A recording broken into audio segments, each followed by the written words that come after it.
Venerdì gli ho mandato un messaggio perché so che aveva la maturità e mi ha detto che era andata bene, che avrebbe avuto l'orale e che insomma si stava realizzando il suo sogno perché voleva prendere il diploma per poi magari provare a fare dei concorsi, entrare nella polizia. Un sogno, quello di indossare la divisa di agente di polizia locale, che per Gabriele Sorgon, 18 anni appena, si è spezzato improvvisamente lungo la strada che collega Pordenone a Oderzo, quando all'altezza di Prata la sua moto, una Kawasaki, è entrata in collisione con un minivan Fiat guidato da una 28enne pordenonese che stava svoltando a sinistra per entrare in una stazione di servizio.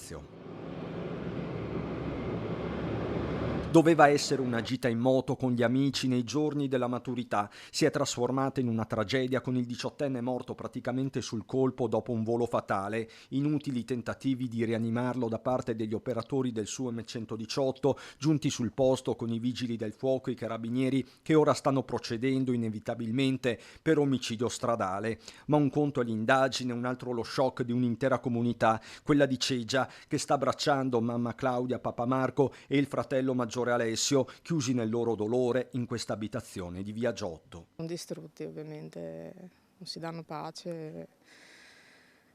Come può stare un genitore con una perdita del genere?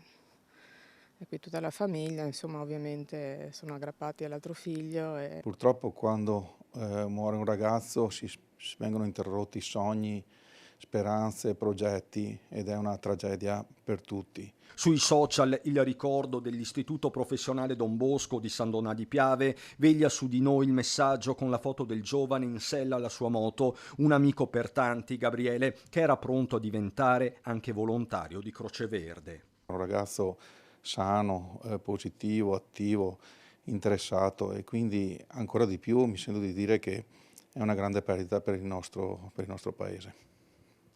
Eravamo diventati amici anche con i colleghi, col comandante, ci sentivamo, veniva a trovarci.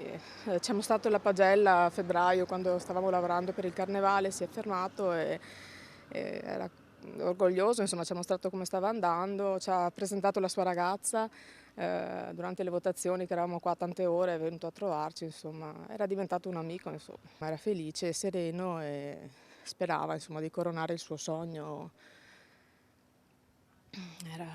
Tutto stava andando tutto bene, insomma, come può andare per un ragazzo di 18 anni, insomma, era veramente un bravo ragazzo.